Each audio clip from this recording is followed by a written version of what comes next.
Hello friends, welcome to IQ ranker AJP। मैं नीतीश कुमार आपको इस सेशन में स्वागत करता हूं। यह सेशन NCERT क्लास 8 हिस्ट्री का है, जो कि इसका चैप्टर नंबर 8 हम लोग देखेंगे। राष्ट्रीय आंदोलन का संगठन 1870 के दशक से 1947 तक। पिछले अध्यायों में हम निम्नलिखित का अध्ययन कर चुके हैं। इससे पहले जो 7 अध्याय हम लोग पढ़ चुके हैं उसमें कह रहा है कि क्या क्या हम लोग पढ़ चुके हैं। पहला, भारतीय भू क्षेत्र पर अंग्रेजों का कब्जा और रियासतों का अधिकरण। जो हमारा भारतीय भू क्षेत्र था, हमारा जो भारत का क्षेत्र था, उस पे अंग्रेजों का कब्जा कैसे किया और सारे जो रियासत थे भारत के, उस पर अंग्रेजों कैसे ग्रहण किया, यह पढ़ चुके हैं। नए कानूनों और प्रशासकीय संस्थाओं की शुरुआत। अंग्रेज जो था वह नया नया कानून लाया और अपना जो उसका प्रशासकीय संस्था था उसको कैसे वह सुधार किया। थर्ड जो है, किसानों और आदिवासियों की जिंदगी में बदलाव। यह भी देख चुके हैं कि किसान जो था उसके जिंदगी में बदलाव हुआ, आदिवासी था उसके जिंदगी में बदलाव हुआ। आदिवासी जो था पहले जंगलों में रहते थे, उनको जंगलों में भी रहने में परेशानियां की गई। 19वीं सदी में आए शैक्षणिक बदलाव। उसके बाद बहुत सारा शिक्षा के क्षेत्र में बदलाव किया गया अंग्रेजों के द्वारा। महिलाओं की स्थिति से संबंधित वाद विवाद। महिलाओं की स्थिति उस समय बहुत ही बदतर थी, तो इस सब स्थिति का सुधार जो है वह अंग्रेज किया था। जाति व्यवस्था की चुनौतियां। उस समय जाति व्यवस्था भी बहुत थी, इस पर भी सुधार किया गया। सामाजिक एवं धार्मिक सुधार। बहुत सारे हमारे समाज के जो पढ़े लिखे लोग थे वह समाज के जितना भी इविल था, बुराइयां था, उसको खत्म करने का वो काम किए अंग्रेजों के साथ मिलकर। उसके बाद लास्ट में हम लोग देखे 1857 का विद्रोह और उसके बाद की स्थिति। 1857 का सिपाही विद्रोह हुआ था, उसका स्थिति देखे, और सिपाही विद्रोह होने के बाद उसका बाद का स्थिति क्या हुआ, इंडियंस को क्या झेलना पड़ा, उसके बारे में हम लोग देख चुके। कलाओं का पतन और उद्योगों का विकास। कह रहा है कि जितना भी कुटीर उद्योग था, हस्तकला था, वह खत्म हो गया और अंग्रेज अपना फैक्ट्री लाए तो उद्योग वगैरह का विकास जो है वह हो गया। कह रहा है कि इन मुद्दों के बारे में आपने जो कुछ पढ़ा उसके आधार पर क्या आपको ऐसा लगता है कि भारत के लोग ब्रिटिश शासन से असंतुष्ट थे? यदि हाँ, तो विभिन्न समूहों और वर्गों क्यों असंतुष्ट थे? यहाँ पे कह रहा है कि जब हम लोग सारे चीज पढ़े तो हम लोगों को एक ही चीज का पता चला कि भारत के जो लोग थे वह ब्रिटिश से क्या थे, असंतुष्ट थे, पूरी तरह से असंतुष्ट थे। कह रहा है कि यदि आपको लग रहा है कि भारत के लोग अगर ब्रिटिश से असंतुष्ट थे तो विभिन्न समूह और वर्ग क्यों असंतुष्ट थे, मतलब अलग अलग समूह जो था वो भी उससे क्या था, असंतुष्ट था, और अलग अलग तरह के जो वर्ग थे वह भी असंतुष्ट थे। तो कमोबेश जो था वह क्या हुआ कि भारत के जितने भी समूह और वर्ग थे वह सारे को ब्रिटिश जो था वह प्रभावित किया। अब देखते हैं इस चैप्टर में कि क्या क्या प्रभावित किया। राष्ट्रवाद का उदय। उपरोक्त बदलावों ने लोगों को एक अहम सवाल के बारे में सोचने के लिए विवश कर दिया। यह देश क्या है और उस किसके लिए है? इसका जवाब धीरे धीरे इस रूप में सामने आया। भारत का मतलब है यहाँ की जनता। भारत यहाँ रहने वाले किसी भी वर्ग, रंग, जाति, पंथ, भाषा या जेंडर वाले तमाम लोगों का घर है। कह रहा है कि लोगों यहाँ पे जब बदलाव, इतना सारा बदलाव हुआ तो लोगों को यह सोचने के लिए भी विवश कर दिया कि यह देश किसका है। लोगों को लगा कि यह देश तो मेरा है और मेरे देश में ही आके दूसरे देश के लोग और हमारे पे शासन कर रहे हैं। तो इसका जवाब धीरे धीरे सामने आया कि भारत का मतलब है यहाँ की जनता। तो भारत है तो भारत का मतलब है यहाँ की जनता, भारत के लोग जो रहने वाले हैं उसका भारत है। भारत यहाँ रहने वाले किसी वर्ग, जाति, पंथ, भाषा, जेंडर और तमाम लोगों का घर है। जो भी भारत के वासी हैं वह सारे लोगों का भारत जो है वह घर है। यह देश और इसके सारे संसाधन और इसकी सारी व्यवस्था उन सभी के लिए है, और जो भी संसाधन है यहाँ का, जो भी व्यवस्था है, वह उसके लिए है जो भारत के लोग हैं, न कि जो दूसरे देशों से आए हैं, ब्रिटिश हैं, उसके लिए हैं। इस जवाब के साथ एहसास भी सामने आया कि अंग्रेज भारत के संसाधनों व वहां के लोगों की जिंदगी पर कब्जा जमाए हुए हैं, और जब तक यह नियंत्रण खत्म नहीं होता, भारत यहाँ के लोगों का, भारतीय का नहीं हो सकता। अब लोगों को एहसास हुआ कि जो ब्रिटिश है, जो अंग्रेज है, वह भारत के संसाधन पर क्या किए हुए हैं, कब्जा जमाए हुए हैं, और जब तक हम लोग इसको हटाएंगे नहीं, खत्म नहीं करेंगे, तब तक यह संसाधन जो है वह भारतीयों को नहीं हो सकता। यह चेतना 1850 के बाद बने राजनीतिक संगठनों में साफ दिखाई देने लगी थी। 1870 और 1880 के दशकों में बने राजनीतिक संगठनों में यह चेतना और गहरी हो चुकी थी। इनमें से ज्यादातर संगठनों की बागडोर वकील आदि अंग्रेजी शिक्षित पेशेवर के हाथों में थी। कह रहा है कि 1850 के दशक में लोगों को यह समझ में आने लगा था कि अंग्रेज जो है यहाँ के सारे संसाधन को शोषण कर रहा है, और जब तक इसको हम यहाँ से भगाएंगे नहीं, तब तक सारे संसाधन पर भारतीयों का कब्जा नहीं होगा। और इसमें जो ज्यादातर संगठन, जैसे कि आपका वकील लोग थे, जो वो लोग शिक्षित पेशेवर लोग थे, उनके हाथ में यह संगठन था।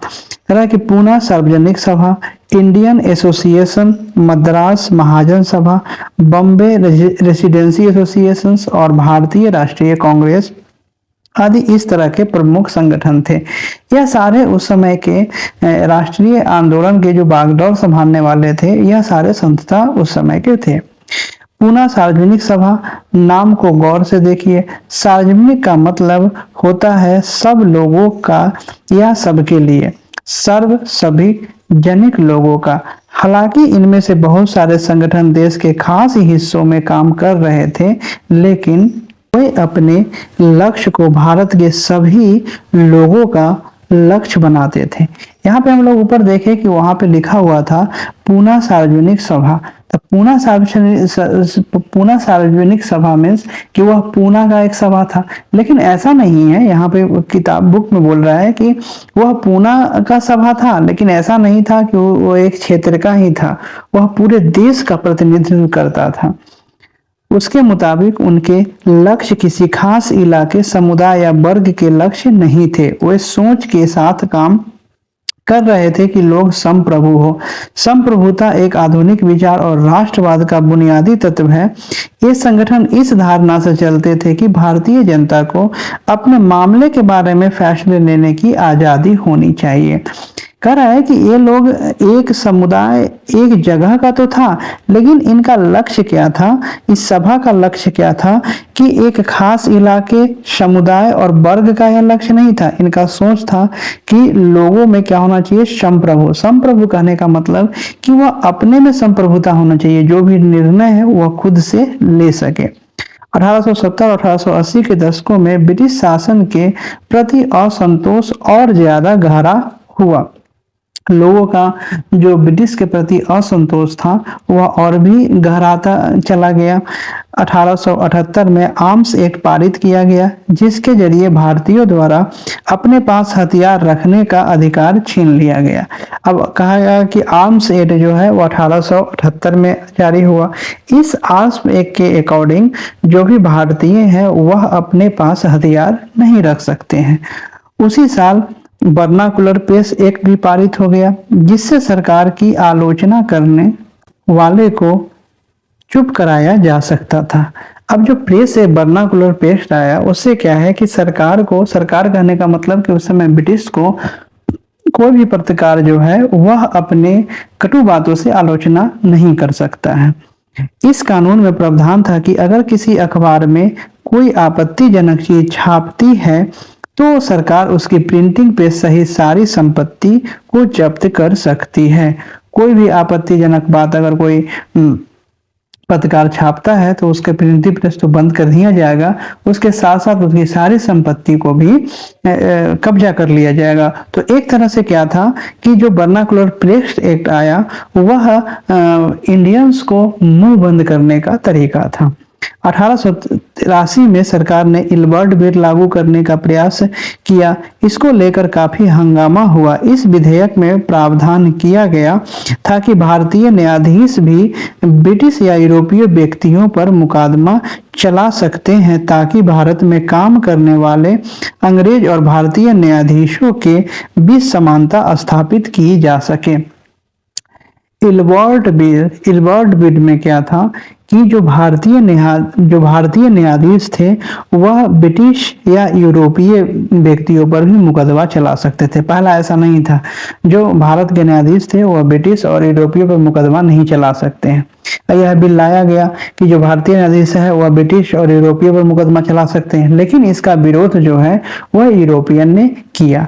जब अंग्रेजों के विरोध की वजह से सरकार ने यह विधेयक वापस ले लिया तो भारतीय ने इस पर काफी विरोध किया। इस घटना से भारत में अंग्रेजों के असली रवैये का पता चलता है। इससे पता चल गया कि जो अंग्रेज जो था वह भारत में पूरी तरह से चाहता था कि उसका एक क्षेत्र अधिकार हो। अधिबद्ध तो कर ही लिया था, पूरे संसाधन पर तो अधिकार कर ही लिया था। उसके साथ जो इंडियंस थे, इंडियंस का पूरा जो था मुंह बंद करने का जो था वह तरीका वह अपना लिया था।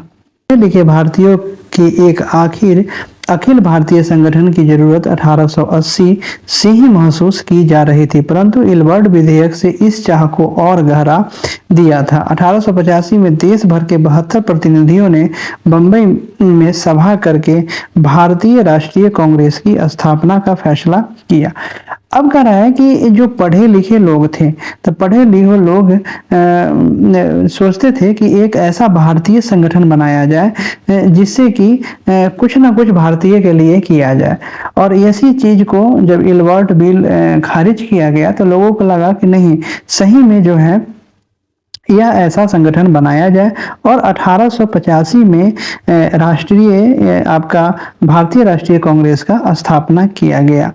संगठन के प्रारंभिक नेता करा कि इस संगठन के इंडियन नेशनल कांग्रेस INC के जो आपका प्रारंभिक नेता थे वह दादा भाई नौरोजी, फिरोज शाह मेहता, बदरुद्दीन तैयबजी, WC बनर्जी, सुनेर नाथ बनर्जी, रोमेश चंद्र दत्त, S सुब्रमण्यम अय्यर एवं अन्य प्रायः बंबई और कलकत्ता के ही थे। यह सारे लोग जो नेता थे इंडियन नेशनल कांग्रेस का, वह आपका बंबई और कलकत्ता के ही नेता थे। नौरोजी व्यवसायी और प्रचारक थे। वो लंदन में रहते थे और कुछ समय के लिए ब्रिटिश संसद के सदस्य भी रहे थे। उन्होंने युवा राष्ट्रवादियों का मार्गदर्शन किया। सेवानिवृत्त ब्रिटिश अफसर A.O. ह्यूम ने भी विभिन्न क्षेत्रों के भारतीयों को निकट लाने में अहम भूमिका अदा की। कहा जाता है कि यह जो भी बुद्धिजीवी वर्ग के लोग थे, यह सारे लोग मिलकर और एक उस समय संगठन बनाया जिसका नाम था इंडियन नेशनल कांग्रेस। और कह रहा है कि एक सेवानिवृत्त ब्रिटिश ऑफिसर जो थे जिनका नाम था A.O. ह्यूम, और इनका भी इस संगठन में बनाने में बहुत बड़ा योगदान है।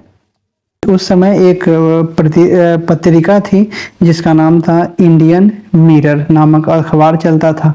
तो कह रहा है कि यह क्या कांग्रेस किसके पक्ष में बोलने का प्रयास कर रही थी।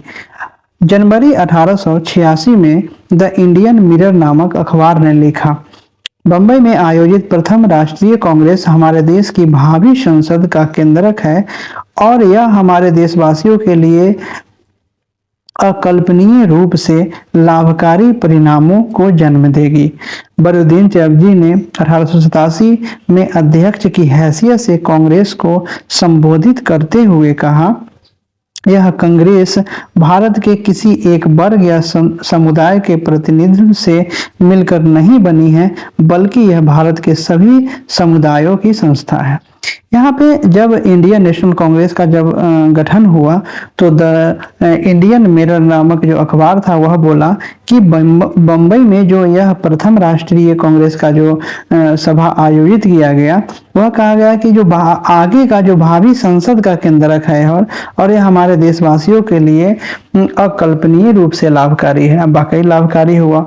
और जो बद्रुद्दीन तैयबजी थे वह बोले, इंडियन नेशनल कांग्रेस के अध्यक्ष होते हुए यह बोले कि यह संस्था जो है, इंडियन नेशनल कांग्रेस जो है, वह किसी एक वर्ग के या समुदाय के लिए नहीं है, यह भारत के सभी लोगों का प्रतिनिधित्व करती है। दादा भाई नौरोजी की पुस्तक poverty and un British rule in India में ब्रिटिश शासन के आर्थिक परिणामों की बहुत तीखी आलोचना की गई थी। यह बहुत ही इम्पोर्टेंट क्वेश्चन है। कह रहा है कि दादा भाई नौरोजी का एक बुक था जिसका नाम था poverty and un British rule in India.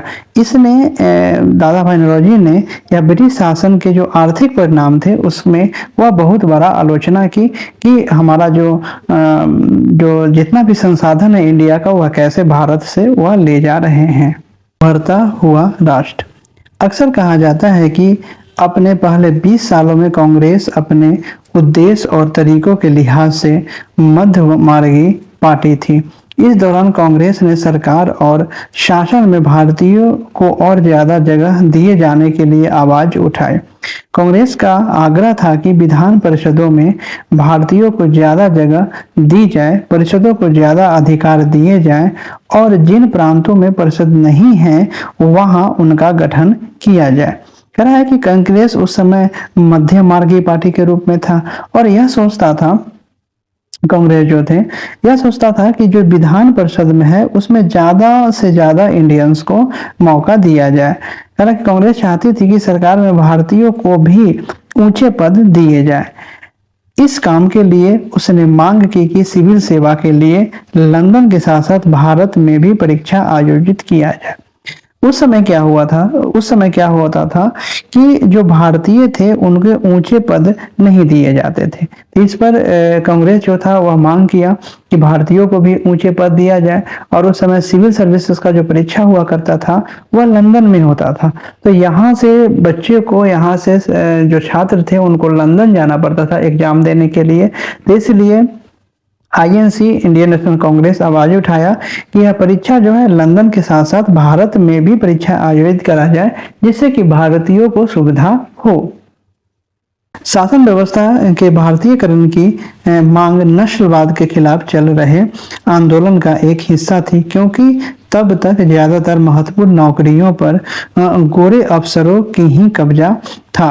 अंग्रेज आमतौर पर यह मानकर चलते थे कि भारतीयों को जिम्मेदारी भरे पद नहीं दिए जा सकते, क्योंकि अंग्रेज अफसर अपने भारी भरकम वेतन का एक बड़ा हिस्सा ब्रिटेन भेज देते थे। इसलिए लोगों को उम्मीद थी कि भारतीयकरण से यहाँ की धन संपत्ति भी कुछ हद तक भारत में ही रुकने लगेगी। अब उस समय जो बड़े बड़े जो पद थे वो पद पर गोरे लोगों का ही, अंग्रेजों लोगों का ही कब्जा था और वह चाहते थे कि यहाँ के जो इंडियंस है उसको बड़ा पद ना दिया जाए। बड़ा पद अगर देंगे तो उसको अच्छा खासा वेतन देना पड़ेगा, इसलिए वह बड़ा पद नहीं देना चाहते थे।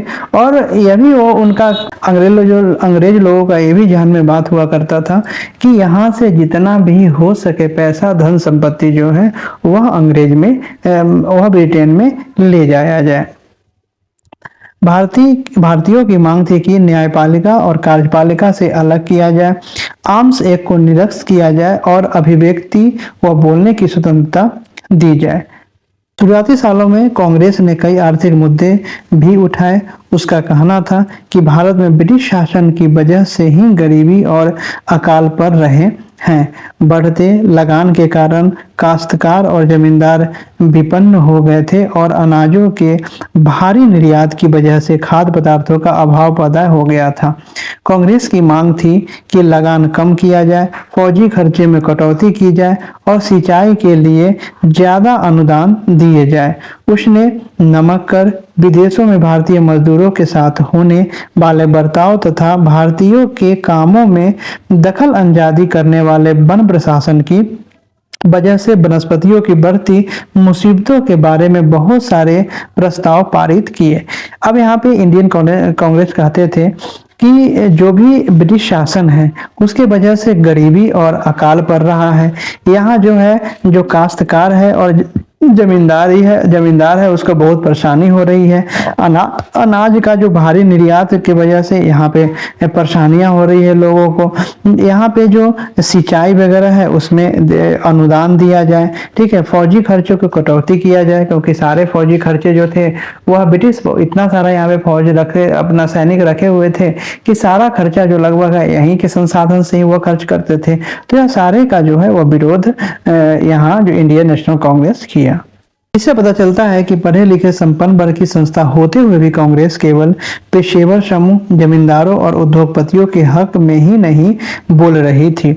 मध्यवर्गीय नेता जनता को ब्रिटिश शासन के अन्यायपूर्ण चरित्र से अवगत कराना चाहते थे। उन्होंने अखबार निकाले, लेख लिखे और यह साबित करके का प्रयास किया कि ब्रिटिश शासन देश को आर्थिक तबाही की ओर से ले जा रहे हैं। उन्होंने अपने भाषणों में ब्रिटिश शासन की निंदा की और जनमत निर्माण के लिए देश के विभिन्न भागों में अपने प्रतिनिधि भेजे।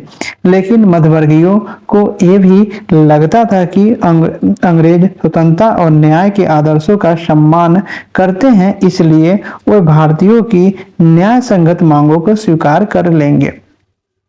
यहाँ पे कह रहा है कि यह जो इंडियन नेशनल कांग्रेस जो संस्था थी वह आपका पढ़े लिखे और संपन्न वर्ग के लोगों की संस्था थी।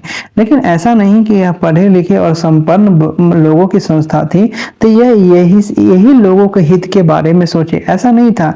यह सारे लोगों के हित के बारे में सोचते थे। वह जितना भी किसान थे, ठीक है, छोटे तबके के लोग थे, वह सारे लोगों के बारे में सोचते थे और लोगों को अलग अलग तरह से अखबार निकाल कर, लेख लिख कर, ठीक है, और यह सारे चीज जो है लोगों को अवगत करवाने का प्रयास किया कि कहाँ और कैसे जो है वह अंग्रेज जो है हमारे संसाधन को, हमारे जरूरतों को, चीजों को खत्म कर रहे हैं और यह हमारे यहाँ राज कर रहे हैं। लिहाजा कांग्रेस का मानना था कि सरकार को भारतीयों की भावना से अवगत कराया जाना चाहिए। स्वतंत्रता हमारा जन्मसिद्ध अधिकार है। 1890 के दशक तक बहुत सारे लोग कांग्रेस के राजनीति तौर तरीकों पर सवाल खड़ा करने लगे थे। बंगाल, पंजाब और महाराष्ट्र में बिपिन चंद्रपाल, बाल गंगाधर तिलक और लाला लाजपत राय जैसे नेता ज्यादा आमूल परिवर्तनवादी उद्देश्य और पद्धतियों के अनुरूप काम करने लगे थे। कह रहा है कि यहाँ पे यह सारा चीज जो आपका इंडियन नेशनल कांग्रेस कर रहा था तो वह अनुनय विनय का नीति अपना रहा था। उनको लग रहा था, कांग्रेस को लग रहा था कि यदि हम अनुनय विनय करेंगे तो हमारी बातों को जो ब्रिटिश है वह मान जाएगा। लेकिन यहाँ पे कुछ उग्रवादी तरह के लोग थे, उग्रवादी वर्ग के लोग थे। बिपिन चंद्रपाल, बाल गंगाधर तिलक, लाला लाजपत राय, यह सारे लोगों को लगता था कि यह अनुनय विनय करने की नीति से जो है कांग्रेस अंग्रेज मानने वाला नहीं है। इसको हम लोगों को डंडा का जवाब से, लाठी का जवाब से, लाठी से ही देना पड़ेगा। उन्होंने निवेदन की, राजनीति के लिए नरमपंथी की आलोचना की और आत्मनिर्भरता तथा रचनात्मक कामों के महत्व पर जोर दिया। यह लोग बोले कि नहीं, जो यहाँ पे नरमपंथी लोग जो है, जो अनुनय विनय की नीति जो कर रहे हैं उसकी आलोचना की। बोला कि हम लोग आत्मनिर्भर बने, हम लोग उसको अंग्रेजों को यहाँ से मार कर भगाए, ना कि उससे विनती करें। उनका कहना था कि लोगों को सरकार के नेक इरादों पर नहीं बल्कि अपनी ताकत पर भरोसा करना चाहिए। लोगों को स्वराज के लिए लड़ना चाहिए। तिलक ने नारा दिया, स्वतंत्रता मेरा जन्मसिद्ध अधिकार है और मैं इसे लेकर रहूंगा। जो यह उग्रवादी चरण के जो नेता थे उनको कहना था कि यह जो सरकार का नेक इरादों पर भरोसा नहीं कीजिए। ऐसा नहीं कि आप अनुनय विनय की नीति करेंगे, आप उनसे मांग करेंगे, आप उससे पैर पकड़ेंगे तो आपको वो स्वतंत्रता दे देंगे, ऐसा बात नहीं है। आप अपने ताकत पर भरोसा कीजिए। आप भारतीय हो, आप अपने ताकत पर भरोसा कीजिए और लोगों को स्वराज के लिए लड़ने के लिए तैयार कीजिए। और इन्होंने नारा दिया था, बाल गंगाधर तिलक, स्वतंत्रता मेरा जन्मसिद्ध अधिकार है और मैं इसे लेकर रहूंगा। 1905 में वायसराय करजन ने बंगाल का विभाजन कर दिया। उस वक्त बंगाल ब्रिटिश भारत का सबसे बड़ा प्रांत था। बिहार और उड़ीसा के कुछ भाग भी उस समय बंगाल का हिस्सा थे। अंग्रेजों का कहना था कि प्रशासकीय सुविधा को ध्यान में रखते हुए बंगाल का बंटवारा करना जरूरी था, परंतु इस प्रशासकीय सुविधा का मतलब क्या था? यहाँ पे 1905 में आपका जो करजन था वह बंगाल का विभाजन कर दिया और बंगाल जो था वह एक बहुत बड़ा प्रांत हुआ करता था। और बंगाल का विभाजन कर जब किया तो उस समय यह बात रखा कि प्रशासकीय सुविधा, कहने का मतलब कि यह एक इतना बड़ा एरिया है जिसके वजह से हमको प्रशासन यहाँ पे चलाने में परेशानियां हो रही है। लेकिन ऐसा बात नहीं था। मेन बात था कि वहां बंगाल में इतना ज्यादा स्वतंत्रता आंदोलन की गतिविधियां हो रही थी, उस गतिविधियों को वह तोड़ने के लिए, जो हिंदू मुस्लिम एकता है उसको तोड़ने के लिए यह उसका विभाजन किया था। तो यही कह रहा था कि परंतु प्रशासकीय सुविधा का मतलब क्या था, इससे किसको सुविधा मिलने वाली थी? जाहिर है इसका ताल्लुक अंग्रेज अफसरों और व्यापारियों के फायदे से था। लेकिन सरकार ने गैर बंगाली इलाकों को अलग करने की बजाय उसके पूर्व भागों को अलग करके असम में मिला दिया। पूर्व बंगाल को अलग करने के पीछे अंग्रेजों का मुख्य उद्देश्य ये रहा होगा कि बंगाली राजनेताओं के प्रभाव पर अंकुश लगाया जाए और बंगाली जनता को बांट दिया जाए। बंगाल के विभाजन से देश भर में गुस्से की लहर फैल गई। मध्यमार्गी और आमूल परिवर्तनवादी कांग्रेस के सभी धड़ों से इनका विरोध किया। विशाल जनसभाओं का आयोजन किया गया और जुलूस निकाले गए। प्रतिरोध के नए नए रास्ते ढूंढे गए। इससे जो संघर्ष उपजा उसे स्वदेशी आंदोलन के नाम से जाना जाता है। यह आंदोलन बंगाल में सबसे ताकतवर था, परंतु अन्य इलाकों में भी। कह रहा है कि जब 1905 में आपका बंगाल का विभाजन हुआ तो उस समय लोग जो थे वो कांग्रेस से बहुत ही नाखुश थे। वो लोग बोल रहे थे कि आप तो अनुनय विनय की नीति कर रहे हैं और देखिए अंग्रेज जो है वह हम लोगों को बांट रहा है। तो उस समय बहुत ज्यादा संघर्ष हुआ। जो 1905 में जो बंगाल का विभाजन हुआ तो बहुत संघर्ष हुआ और यह संघर्ष का आपका स्वदेशी आंदोलन का नाम दिया गया। ऊपर बाल गंगाधर तिलक का चित्र दिया गया है और यहाँ पे कहा गया है कि बाल गंगाधर तिलक, मेज पर रखे अखबार का नाम देखिए। तिलक के संपादन में निकलने वाली मराठी अखबार। तिलक दो प्रकार के अखबार निकालते थे और जो मराठा में वह केसरी निकालते थे। ब्रिटिश शासन का कट्टर आलोचक बन गया। यह जो अखबार निकालते थे उसमें ब्रिटिश शासन के बारे में विरोध करते थे और बताते थे। इसकी भारी अनुगुंज सुनाई दी। कह रहा है कि जो आपका स्वदेशी आंदोलन हुआ था उसके बारे में कह रहा है। उदाहरण के लिए आंध्र के डेल्टा इलाकों में इसे वंदे मातरम आंदोलन के नाम से जाना जाता था। स्वदेशी आंदोलन ने ब्रिटिश शासक का विरोध किया और स्वयं सहायता, उद्देश्य उद्यमों, राष्ट्रीय शिक्षा और भारतीय भाषा के उपयोग को बढ़ावा दिया। स्वराज के लिए आमूल परिवर्तनवादी ने जनता को आमलम्ब करने और ब्रिटिश संस्थानों व वस्तुओं के बहिष्कार पर जोर दिया। कुछ लोग ब्रिटिश शासन को उखाड़ फेंकने के लिए क्रांतिकारी हिंसा के समर्थक थे। कह रहा है कि यहाँ पे जब स्वदेशी आंदोलन हुआ तो स्वदेशी आंदोलन में पहला बात यह कहा गया कि इसे आपका वंदे मातरम आंदोलन भी नाम दिया गया। कहाँ पे नाम दिया गया? आपका आंध्र प्रदेश के डेल्टा के इलाकों में। और स्वदेशी आंदोलन जो था वो ब्रिटिश शासन का विरोध किया और स्वयं सहायता, स्वदेशी उद्यमों, राष्ट्रीय शिक्षा और भारतीय भाषा के उपयोग को बढ़ावा देने के लिए भी बोला गया। 20वीं शताब्दी के प्रारंभिक दशकों में कई दूसरी महत्वपूर्ण घटनाएं भी घटी। कह रहा है कि इसके अलावा बहुत सारे घटनाएं भी घटी। 1906 में मुसलमान जमींदारों और नवाबों के लिए समूह में ढाका में ऑल इंडिया मुस्लिम लीग का गठन किया गया। लीग ने बंगाल विभाजन का समर्थन किया। लीग की मांग थी कि मुसलमानों के लिए अलग निर्वाचिका व्यवस्था की जाए। 1909 में सरकार ने यह मांग मान ली। अब परिषदों में कुछ सीटें मुसलमान उम्मीदवारों के लिए आरक्षित कर दी गई, जिन्हें मुस्लिम मान्यताओं द्वारा ही चुनकर भेजा जाना था। इससे राजनेताओं में अपनी धार्मिक समुदाय के लोगों को अपना राजनीतिक समर्थन बनाने का लालच पैदा हो गया। अब यहाँ क्या था कि 1906 में अपना मुसलमान ऑल इंडिया मुस्लिम लीग का गठन कर दिया गया, करने की मांग की। स्वदेशी आंदोलन ने ब्रिटिश शासन का विरोध किया और स्वयं सहायता, स्वदेशी उद्यमों, राष्ट्रीय शिक्षा और भारतीय भाषा के उपयोग को बढ़ावा दिया। स्वराज के लिए आमूल परिवर्तनवादी ने जनता को लामबंद करने और ब्रिटिश स्थानों व वस्तुओं के बहिष्कार पर जोर दिया। कुछ लोग ब्रिटिश शासन को उखाड़ फेंकने के लिए क्रांतिकारी हिंसा के समर्थक थे। कह रहा है कि जब स्वदेशी आंदोलन हुआ 1905 में, जब बंगाल विभाजन हुआ, उसके बाद स्वदेशी आंदोलन हुआ, तो स्वदेशी आंदोलन में बहुत सारे जो लोग थे वह चाहते थे कि जो ब्रिटिश शासन है उसको उखाड़ फेंके और क्रांतिकारी अहिंसा के समर्थन किए। 20वीं शताब्दी के प्रारंभिक दशकों में दूसरी महत्वपूर्ण घटनाएं भी घटी। 1906 में मुसलमान जमींदारों और नवाबों के एक समूह ने ढाका में ऑल इंडिया मुस्लिम लीग का गठन किया। करा है कि 1906 में मुस्लिम लीग का गठन किया गया। लीग ने बंगाल विभाजन का समर्थन किया। मुस्लिम लीग जो था वह बंगाल विभाजन का समर्थन किया। कह रहा है कि लीग की मांग थी कि मुसलमानों के लिए अलग निर्वाचन की व्यवस्था की जाए।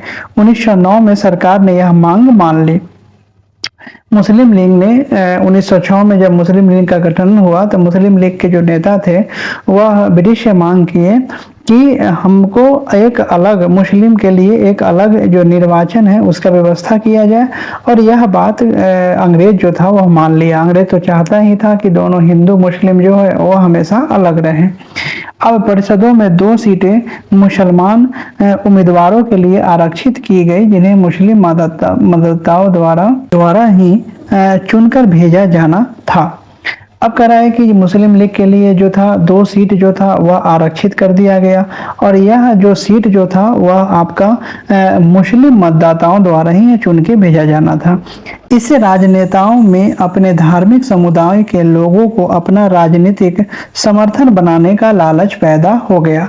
अब यहाँ पे जो राजनेता थे उनको लग रहा था कि मुस्लिम लीग के जो नेता थे उनको लग रहा था कि हमारे जो मुस्लिम वर्ग के, जो मुस्लिम समुदाय के लोग हैं वह इस इलेक्शन में जाए, तो इससे उनके बीच में अपने समुदाय के लिए लालच बढ़ने लगा।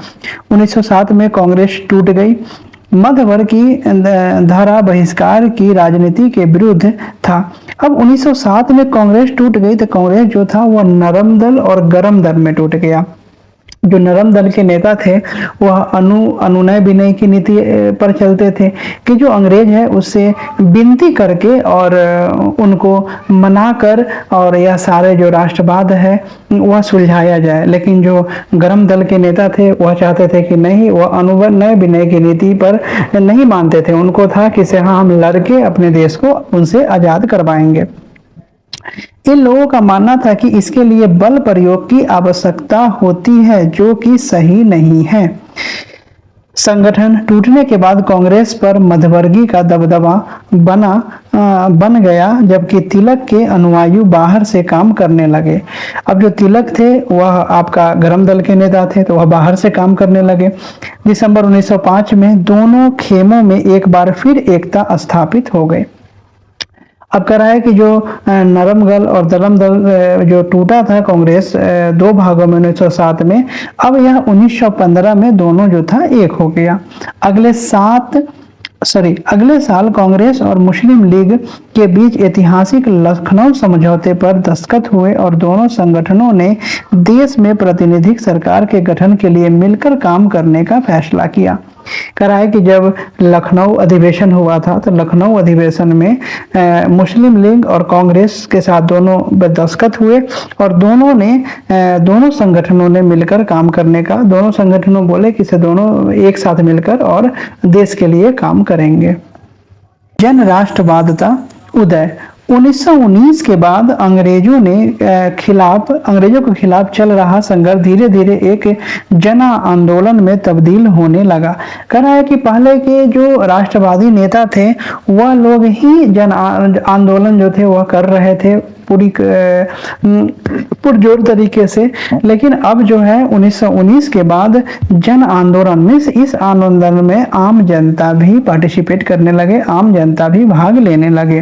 किसान, आदिवासी, विद्यार्थी और महिलाएं बड़ी संख्या में इस आंदोलन में से जुड़ने लगे। कई बार औद्योगिक मजदूर ने भी आंदोलन में योगदान दिया। यह सारे लोग आंदोलन में कूद गए, इसीलिए इसको जना आंदोलन बोला गया। और जो मजदूर थे वह भी आ गए। 20 के दशक से कुछ खास व्यवसायिक समूह भी कांग्रेस को सक्रिय समर्थन देने लगे थे। ऐसा क्यों हुआ? अब कह रहा है कि 20वीं शताब्दी के बाद कह रहा है कि 20 के दशक में जो व्यवसायी समूह थे वह भी कांग्रेस को साथ देने लगे। तो व्यवसायी समूह जो था वह कांग्रेस को क्यों साथ देने लगा, ऐसा क्यों हुआ? पहले विश्व युद्ध में भारत की आर्थिक और राजनीतिक स्थिति बदल दी थी। इस युद्ध की वजह से ब्रिटिश भारत सरकार ने रक्षा व्यय में भारी इजाफा हुआ था। इस युद्ध की वजह से ब्रिटिश भारत सरकार ने रक्षा व्यय में भारी इजाफा हुआ था। इस खर्चे को निकालने के लिए सरकार ने निजी आय और व्यावसायिक मुनाफे पर कर बढ़ा दिया। अब जो पहला विश्व युद्ध हुआ वह आपका 1914 से लेके 1918 तक चला। अब इस युद्ध में ब्रिटिश जो था वह भारत से भी बहुत सारे, अब भारत में उसका उपनिवेशिक, भारत उपनिवेशिक था, तो वह चाहता था कि जितना हो सके, युद्ध वह लड़ रहा था, तो युद्ध जब लड़ रहा था तो उसमें खर्च ज्यादा हो रहा था और औपनिवेशिक था भारत ब्रिटिश का, तो यह चाहता था कि यहाँ से जितना हो सके धन जो है वह यूज किया जाए, ले जाया जाए और युद्ध में यूज किया जाए। इस वजह से ब्रिटिश जो था वह आपका कर बढ़ा दिया। तो कर बढ़ा दिया तो बहुत सारे लोगों को परेशानियां होने लगी। सैनिक व्यय में इजाफे तथा युद्धक आपूर्ति की वजह से जरूरी कीमतों की चीजों पर भारी उछाल आया। अब बढ़ गया तो जो जरूरी का जो चीज था उसमें उछाल आया, दाम बढ़ गया, सामान कमने लगे और आम लोगों की जिंदगी मुश्किल होती गई। दूसरी ओर व्यावसायिक समूह युद्ध से बेहिसाब मुनाफा कमा रहे थे, जैसा कि आप अध्याय 6 में पढ़ चुके हैं। इस युद्ध में औद्योगिक वस्तु, जूट के बोरे, कपड़े, टरियां आदि की मांग बढ़ा दी गई और अन्य देशों से भारत आने वाले आयात में कमी ला दी गई। इस तरह युद्ध के दौरान भारतीय उद्योगों का विस्तार हुआ और भारतीय व्यावसायिक समूह विकास के लिए और अधिक अवसरों की मांग करने लगी।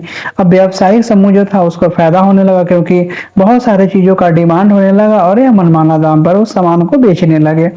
कह रहा है कि युद्ध ने अंग्रेजों की अपनी सेना बढ़ाने के लिए विवश कर दिया।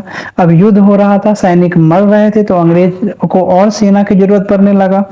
एक विदेशी युद्ध की खातिर गांवों से सिपाहियों की भर्ती के लिए दबाव डाले जाने लगा।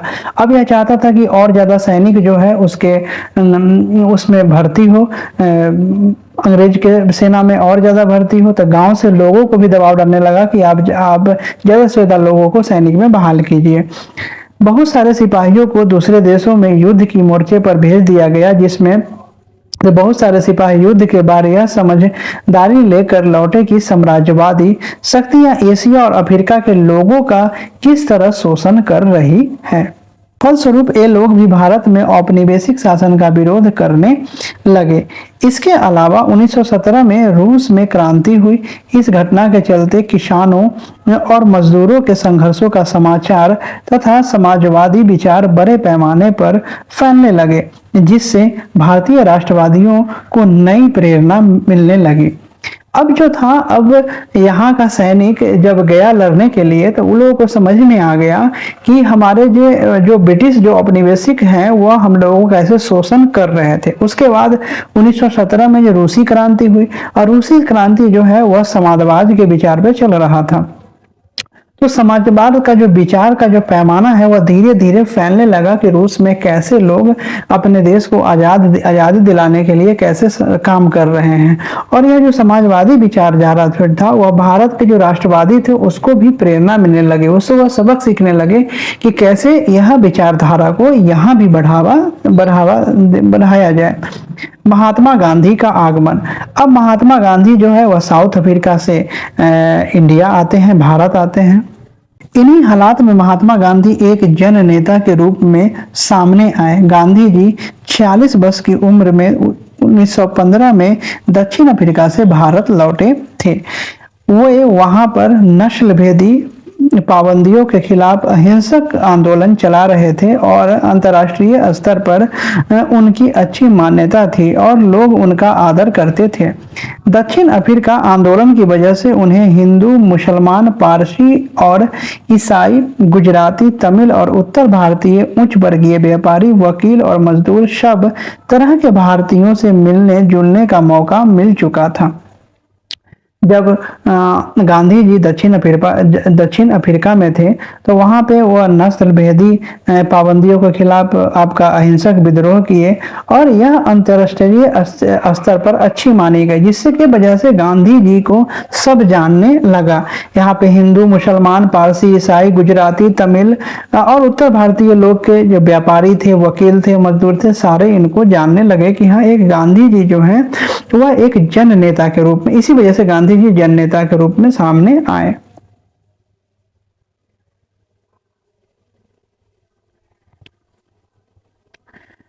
महात्मा गांधी ने पहले साल पूरे भारत का दौरा किया। इस दौरान वो यहाँ के लोगों, उनकी जरूरतों और हालात को समझने में लगे।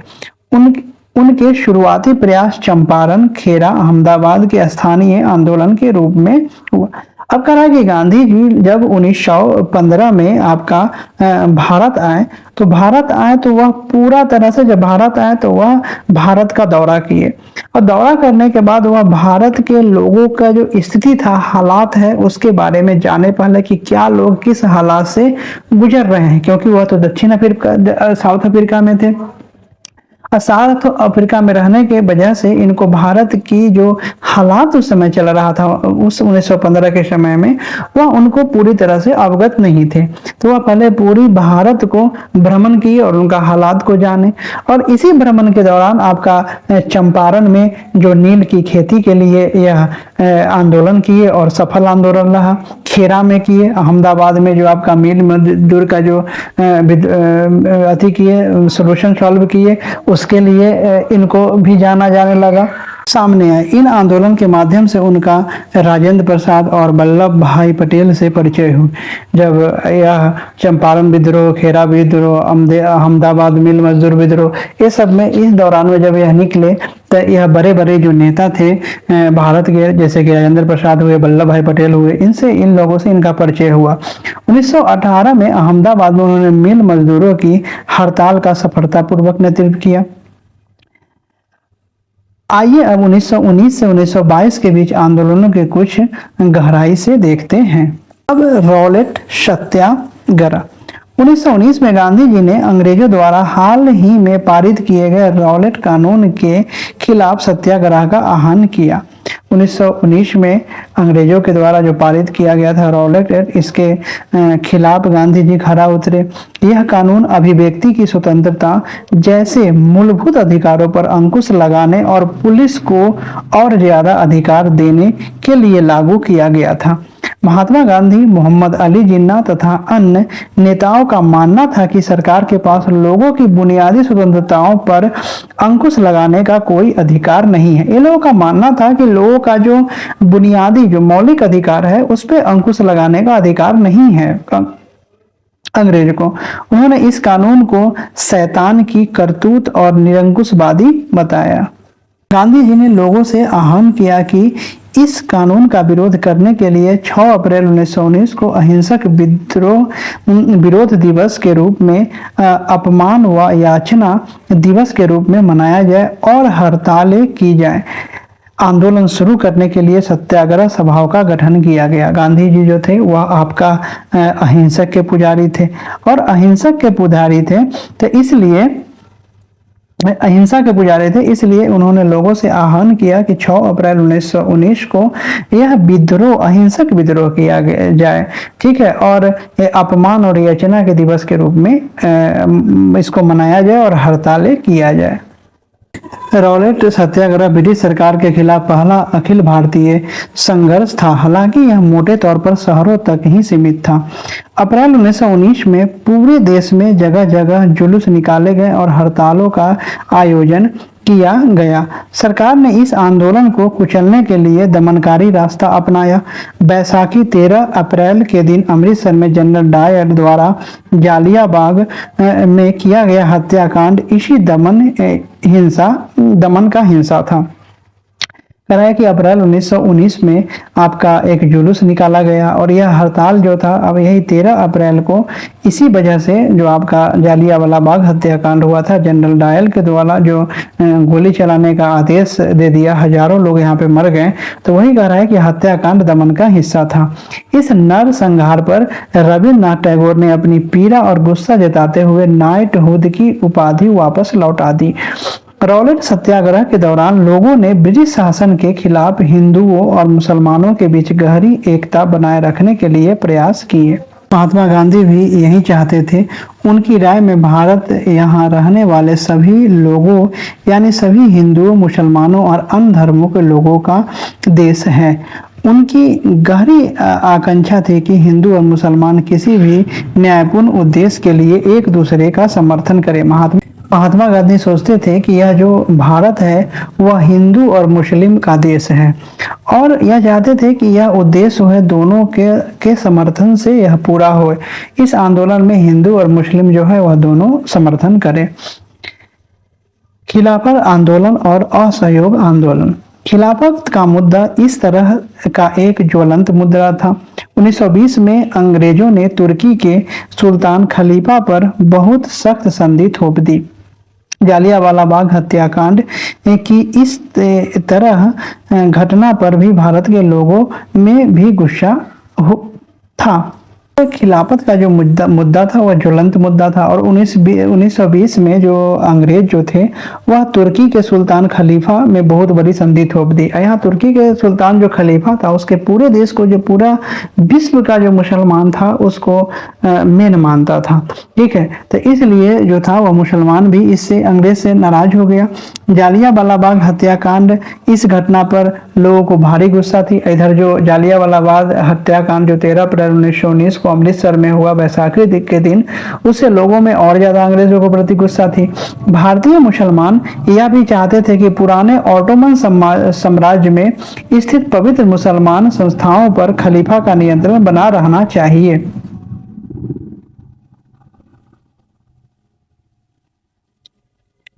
खिलाफत आंदोलन के नेता मोहम्मद अली और शौकत अली अब एक सर्वव्यापी असहयोग आंदोलन शुरू करना चाहते थे।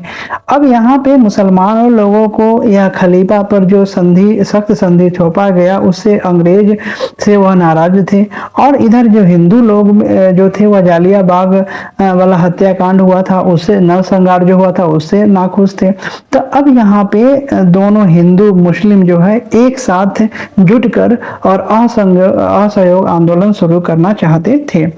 गांधी जी ने उनके आह्वान का समर्थन किया और कांग्रेस से आग्रह किया कि वह पंजाब में हुए अत्याचारों, जालियांवाला बाग हत्याकांड और खिलाफत के मामले में हुए अत्याचार के विरुद्ध मिलकर अभियान चलाएं और स्वराज की मांग करें। 1921-22 के दौरान असहयोग आंदोलन को और गति मिली। अब जो दोनों था हिंदू और मुस्लिम का, इसमें एकता हो गया और इस वजह से 1921 और 22 में यह असहयोग आंदोलन जो था वह और ज़्यादा प्रज्वलित हो गया और ज़्यादा इसको गति मिल गई। हजारों विद्यार्थियों ने सरकारी स्कूल कॉलेज छोड़ दिए। मोतीलाल नेहरू, C.R. दास, C. राजागोपालाचारी और आसफ अली जैसे बहुत सारे वकीलों ने वकालत छोड़ दी। अंग्रेजों द्वारा दी गई उपाधियों को वापस लौटा दिया गया और विधानमंडलों का बहिष्कार किया गया। जगह जगह लोगों ने विदेशी कपड़ों की होली जलाई। 1920 से 22 के बीच विदेशी कपड़ों के आयात में भारी गिरावट आ गई। लोग जो थे इससे नाखुश हो गए और जो विदेशी कपड़ा था उसको जला दिया गया। इस वजह से 1920-22 में विदेशी कपड़ा लोग जब आयात करना बंद कर दिए, वहां से लगभग बहुत गिरावट आया क्योंकि लोग उसको विरोध करने लगे, विदेशी कपड़ा नहीं पहनना चाहते थे, नहीं अपनाना चाहते थे। परंतु यह तो आने वाले तूफान की सिर्फ एक झलक थी। देश में ज्यादातर हिस्से एक भारी विद्रोह के मुहाने पर खड़े थे। अब लग रहा था कि देश में एक बड़ा सा भारी विद्रोह होगा। लोगों की पहलकदमी।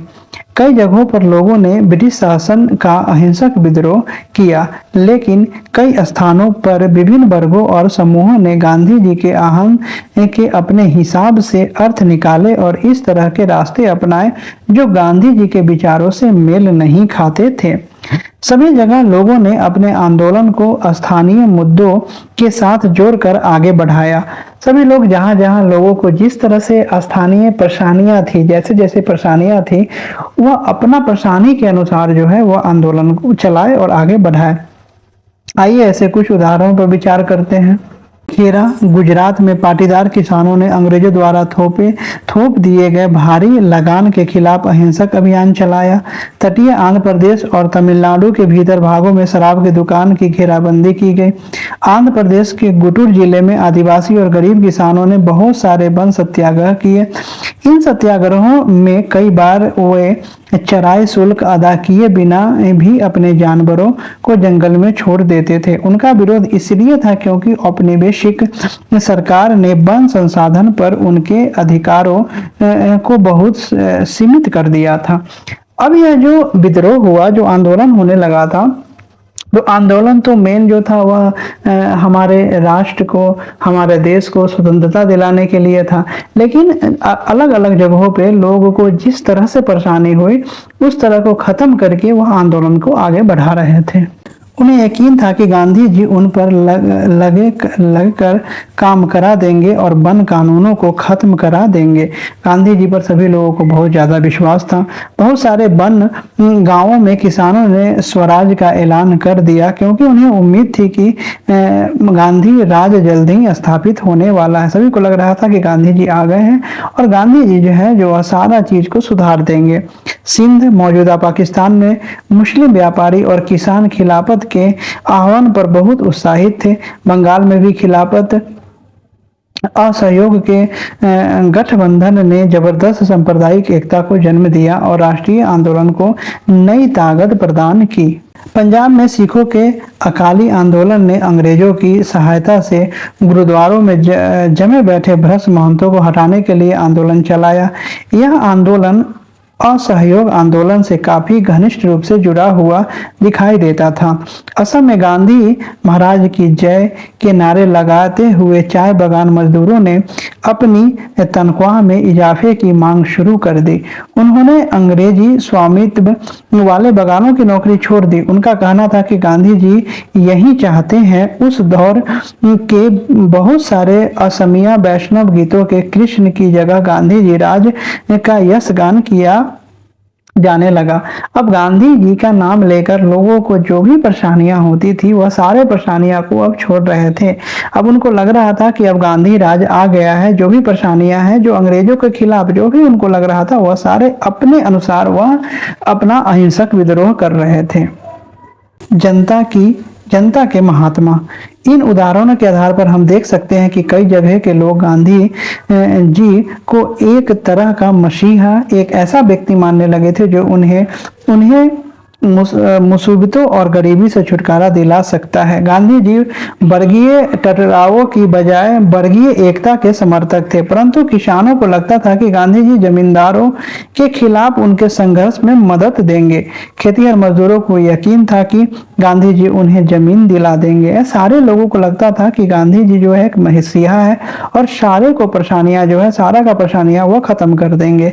कई बार आम लोगों ने खुद अपनी उपलब्धियों के लिए भी गांधी जी को श्रेय दिया। उदाहरण के लिए एक शक्तिशाली आंदोलन के बाद संयुक्त प्रांत वर्तमान उत्तर प्रदेश स्थित प्रतापगढ़ के किसानों ने पट्टेदारों की गैर कानूनी बेदखली को रुकवाने में सफलता पा ली थी, परंतु उन्हें लगता था कि यह सफलता उन्हें गांधी जी की वजह से मिली। लोग अपना जो विद्रोह था, अपना जो आंदोलन था, उससे भी बहुत सारा सफलता पा रहे थे, लेकिन उनको लग रहा था कि यह सफलता के पीछे गांधी जी का हाथ है, गांधी जी की वजह से ही यह सफलता मिली है। कई बार गांधी जी का नाम लेकर आदिवासियों और किसानों ने ऐसे कार्रवाइयां भी की जो गांधीवादी आदर्शों के अनुरूप नहीं थी। 1922-1929 की घटनाएं। महात्मा गांधी हिंसक आंदोलनों के विरुद्ध थे। गांधी जी को अहिंसा, सत्य और अहिंसा के रास्ते पे चल रहे थे और इसलिए उनको जो हिंसक आंदोलन था उनके विरुद्ध थे वो। इसी कारण फरवरी 1922 में जब किसानों की एक भीड़ ने चौरी चौरा पुलिस थाने पर हमला कर उसे जला दिया तो गांधी जी ने अचानक असहयोग आंदोलन वापस ले लिया। गांधी जी पहले जब असहयोग आंदोलन जब शुरू किए थे उसी समय बोल दिए थे कि मैं यह आंदोलन तो शुरू कर रहा हूं, लेकिन जिस दिन अगर अहिंसा के जगह पर अगर हिंसा हुआ तो मैं यह आंदोलन को बंद कर दूंगा। और 1922 में ऐसा ही हुआ। आपका चौरी चौरा गांव एक जगह है, वहां पे लोगों जो थे वह पुलिस के थाने को जला दिया। करा है कि उस दिन 22 पुलिस वाले मारे गए। किसान इसलिए बेकाबू हो गए थे क्योंकि पुलिस ने उनके शांतिपूर्ण जुलूस पर गोली चला दी थी। किसान शांतिपूर्वक जुलूस कर रहे थे और अंग्रेज जो था, अंग्रेजी पुलिसकर्मी उन पर गोली चला दिया। गोली चला देने की वजह से किसान जो थे वह बहुत लोग जो थे वह बेकाबू हो गए और सारे लोगों को खदेड़ना स्टार्ट कर दिए। और सारे जो पुलिस जो था वह जो चौरी चौरा पुलिस थाने था वहां पे जाके वो अंदर छुप गया। तो जो लोग थे वह बाहर से ताला बंद करके और थाने में ही आग लगा दिया। असहयोग आंदोलन खत्म होने के बाद गांधी जी के अनुयायी ग्रामीण इलाकों में रचनात्मक कार्य शुरू करने पर जोर देने लगे। चित्तरंजन दास और मोतीलाल नेहरू जैसे अन्य नेताओं की दलील थी कि पार्टी को परिषद चुनावों में हिस्सा लेना चाहिए और परिषद के माध्यम से सरकारी नीतियों को प्रभावित करना चाहिए। यह लोग चित्तरंजन दास, CR दास और मोतीलाल नेहरू चाहते थे कि हम लोगों का जो है वह परिषद में चुनाव करना चाहिए, परिषद में जाकर और वह लोग जो अंग्रेज लोग जो कानून बना रहे हैं उस कानून को प्रभावित किया जाए। जब हम लोग परिषद में जाएंगे तभी तो उनके कानून को रोक पाएंगे। 20 के दशक के मध्य में गांवों के लिए एक व्यापक सामाजिक कार्यों की बदौलत गांधीवादियों को अपना जनाधार फैलाने में काफी मदद मिली। 1930 में शुरू किए गए सविनय अवज्ञा आंदोलन के लिए यह जनाधार काफी उपयोग साबित हुआ। भारतीय कम्युनिस्ट पार्टी और हिंदुओं के संगठन राष्ट्रीय स्वयंसेवक संघ RSS की स्थापना 20 के दशक के मध्य की दो महत्वपूर्ण घटनाएं थी। भारत के भविष्य को लेकर इन पार्टियों की सोच में गहरा फर्क रहा है। अपने अध्यापकों की सहायता से उनके विचारों के बारे में पता लगाएं। उसी दौरान क्रांतिकारी राष्ट्रवादी भगत सिंह भी सक्रिय थे।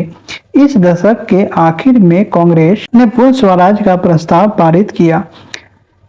जवाहरलाल नेहरू की अध्यक्षता में 1929 में पारित किए गए इस प्रस्ताव के आधार पर 26 जनवरी 1930 को पूरे देश में स्वतंत्रता दिवस मनाया गया। भगत सिंह की कुछ बात है। यहाँ भगत सिंह का फोटो दिया गया है और लिखा गया है कि बहरे कानों को सुनाने के लिए धमाके की जरूरत होती है। इनकलाब जिंदाबाद। यह शब्द के पीछे बात क्या है सो देखिए।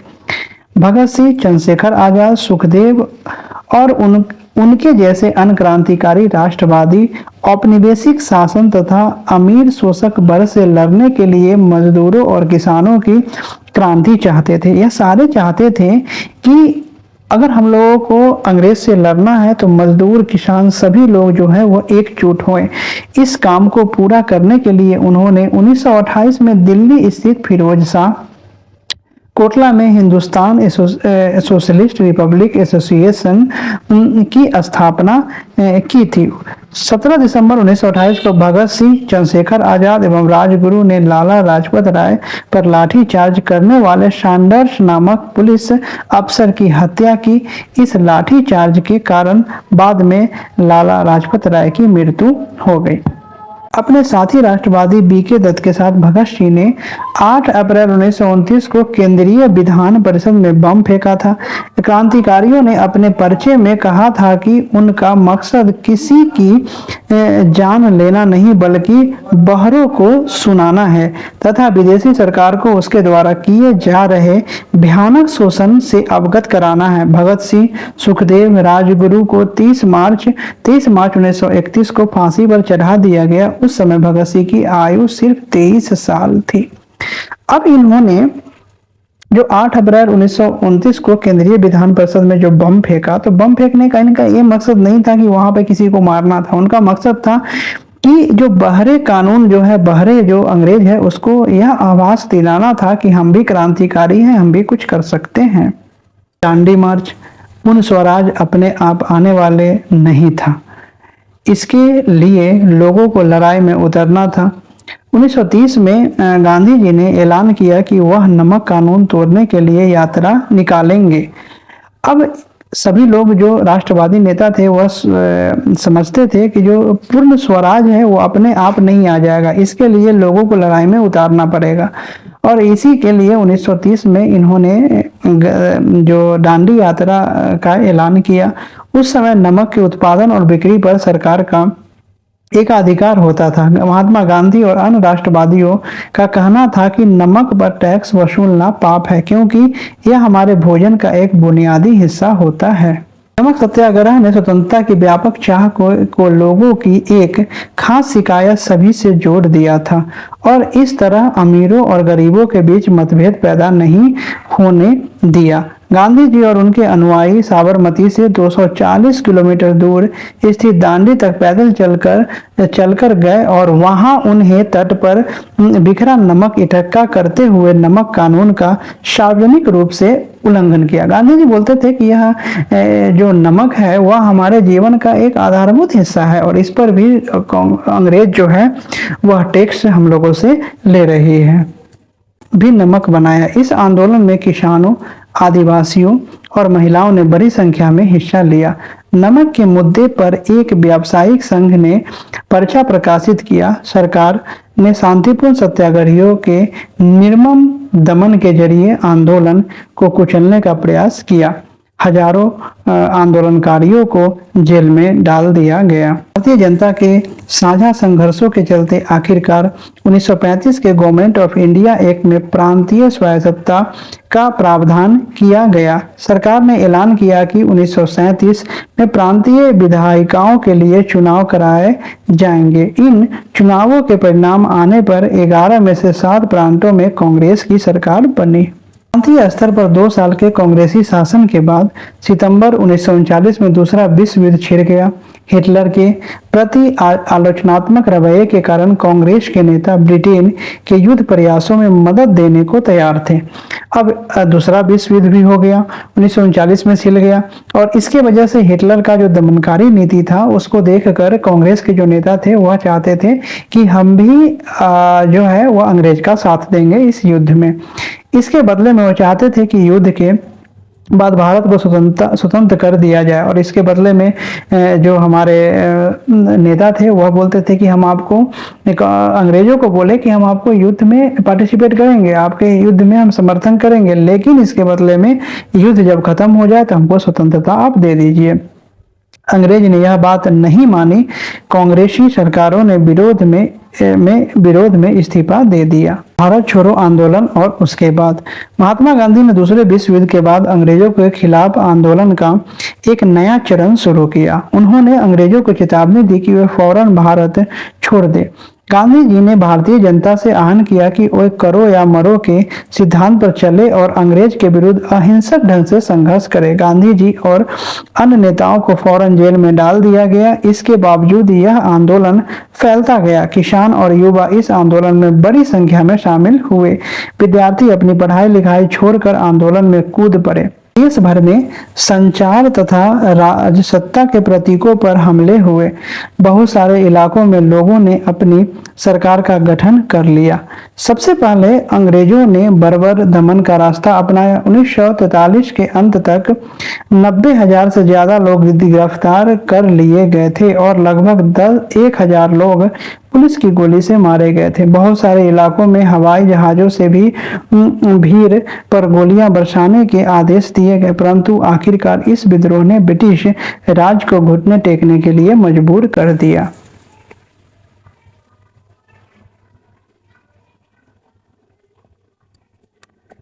अब भारत छोड़ो आंदोलन के बाद स्वतंत्रता और विभाजन की ओर आया। इंडी भारत 1940 में मुस्लिम लीग ने देश के पश्चिमोत्तर तथा पूर्वी क्षेत्रों में मुसलमानों के लिए स्वतंत्र राज्यों की मांग करते हुए एक प्रस्ताव पारित किया। इस प्रस्ताव में विभाजन या पाकिस्तान का जिक्र नहीं था। मुस्लिम लीग ने उपमहाद्वीप के मुसलमानों के लिए स्वायत्त व्यवस्था की मांग क्यों की थी?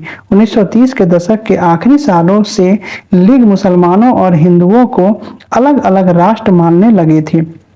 मुस्लिम लीग जो था वह चाहता था कि हम एक अपना राष्ट्र जो है उसका निर्माण करें और अलग अलग हिंदू और मुसलमानों के लिए अलग अलग राष्ट्र मानने लगा था। इस विचार तक पहुंचने में 20 और 30 के दशकों में हिंदू और मुसलमानों के कुछ संगठनों के बीच हुए तनावों हाथ रहा होगा।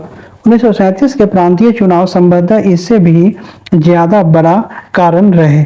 इन चुनावों में मुस्लिम लीग को इस बात का यकीन दिला दिया था कि यहाँ मुसलमान अल्पसंख्यक है और किसी भी लोकतांत्रिक संरचना में उन्हें हमेशा गौण भूमिका निभाने पड़ेगी। मुस्लिम लीग को यही लगता था कि मुसलमान यहाँ अल्पसंख्यक है और यहाँ पे कुछ भी अगर बड़ा निर्णय लिया जाएगा, लोकतांत्रिक संरचना होगा तो उसको गौण रखा जाएगा। इसलिए उसने बोला कि हमको एक दूसरा राष्ट्र चाहिए।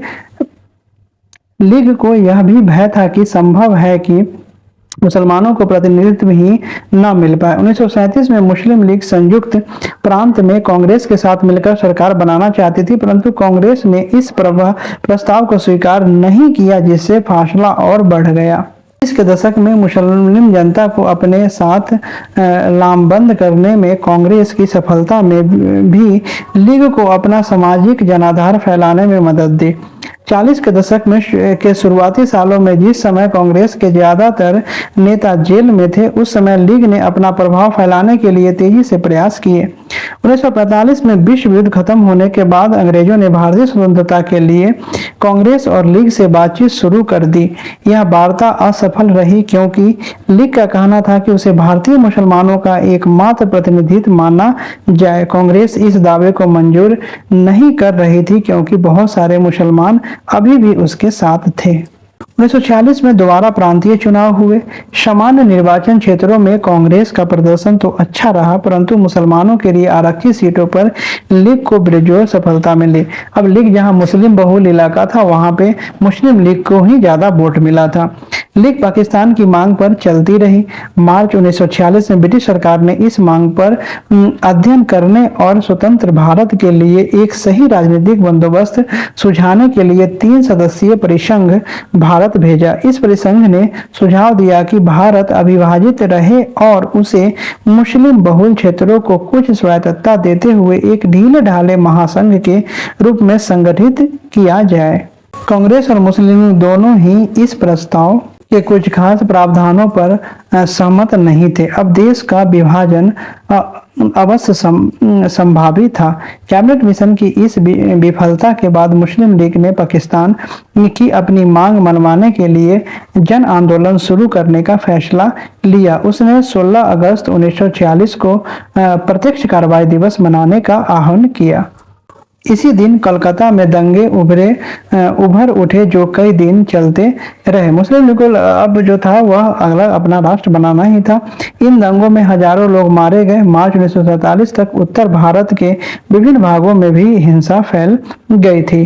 कई लाख लोग मारे गए। असंख्य महिलाओं को विभाजन की इस हिंसा में अकथित अत्याचारों का सामना करना पड़ा। करोड़ों लोगों को अपने घर बार छोड़कर भागना पड़ा। अपने मूल स्थानों से पिछड़कर ये लोग रातों रात अजनबी जमीन पर शरणार्थी बनकर रह गए। विभाजन का नतीजा यह हुआ कि भारत की शक्ल सूरत बदल गई, उसके शहरों का माहौल बदल गया और एक नए देश पाकिस्तान का जन्म हुआ। अब पाकिस्तान का बंटवारा हिंदुस्तान पाकिस्तान का बंटवारा हो गया और एक नए पाकिस्तान बन गया। इस तरह ब्रिटिश शासन से स्वतंत्रता का यह आनंद विभाजन की पीड़ा और हिंसा के साथ सामने आया। कहने का मतलब है कि एक तो लोग खुशी मना रहे थे कि हम ब्रिटिश से स्वतंत्र हो गए, लेकिन दूसरी तरफ यहाँ पे एक पीड़ा और उभर कर आ गया कि दो राष्ट्र जो थे वह अलग हो गए थे, हिंदुस्तान और पाकिस्तान के रूप में। और यहाँ पे एक और ज्यादा अपने ही लोग जो थे हिंदुस्तान और पाकिस्तान के लोग, वह विद्रोह करने लगे और मारकाट करने लगे। इसी के साथ यह अध्याय समाप्त होता है और मिलते हैं अब नए क्लास के नए सेशन के साथ। जय हिंद, जय भारत।